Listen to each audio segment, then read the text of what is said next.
প্রতি বছরই জুন মাস পড়ার শুরুর দিক থেকে বর্ষা প্রায় চলে আসে আমাদের বাংলায়। তখন আমাদের পোষা পাখিদের পেট খারাপ, ব্যাকটেরিয়াল ইনফেকশান, শরীরের শুকনো হয়ে যাওয়া, যেটা শুকা রোগ বলে, আরও অনেক রকমের রোগ দেখা দেয়। অনেক সময় পাখি তার মাথাটা পালকের মধ্যে গুজে বসে থাকে। ম্যাক্সিমাম ক্ষেত্রে দেখা যায় পাখি ঠিকমতো নড়াচড়াও করতে পারছে না, পাখির লুজ মোশন হয়েছে। খাঁচার ট্রেটা পরিষ্কার নেই এবং খাঁচা থেকে দুর্গন্ধ ছড়াচ্ছে। তাই উচিত বর্ষাকালে পরিষ্কার পরিচ্ছন্ন রাখা পাখির খাঁচার ট্রেগুলোকে।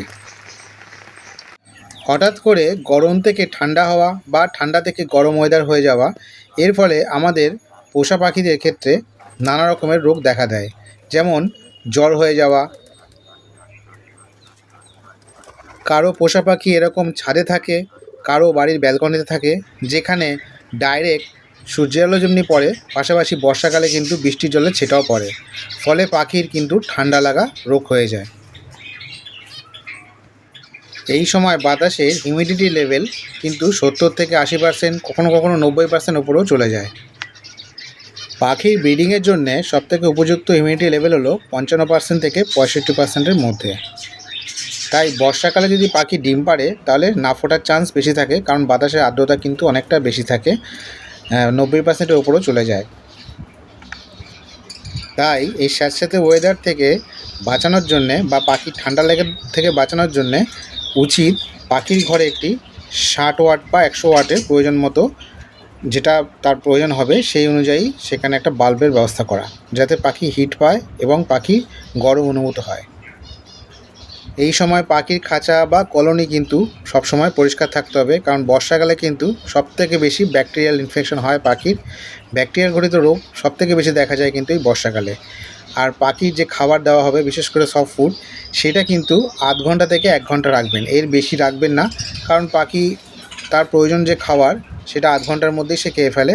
এমনকি পাখির হাঁড়িতে যদি বাচ্চাও থাকে, সে আধ ঘন্টার মধ্যে তার বাচ্চাদের ফিডিং করিয়ে দেয়।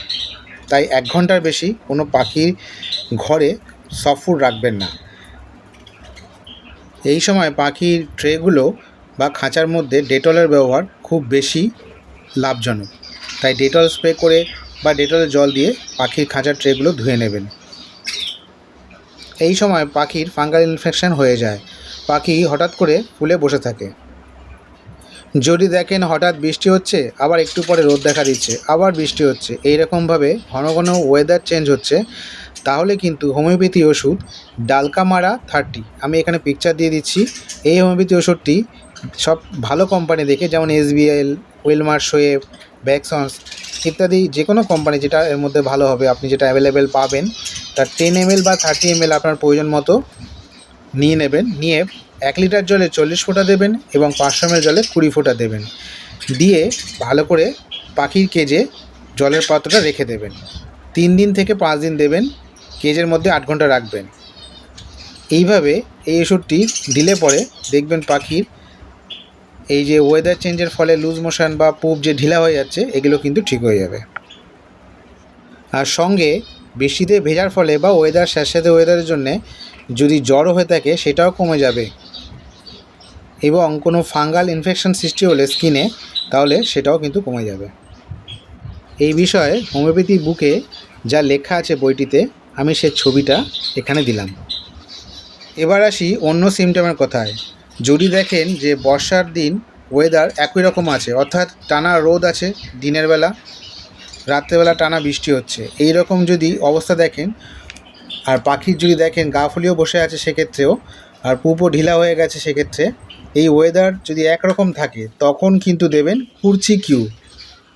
এই কুরচি কিউ ওষুধটা হোলারহানা কিউ বলেও নামেও পরিচিত। দুটো কিন্তু একই ওষুধ। আমি এখানে পিকচার দিয়ে দিচ্ছি আপনাদের বোঝার জন্য। এটিও 1 লিটার জলে 40 ফোঁটা এবং 500 ml জলে 20 ফোঁটা দেবেন। 3 থেকে 5 দিন দেবেন।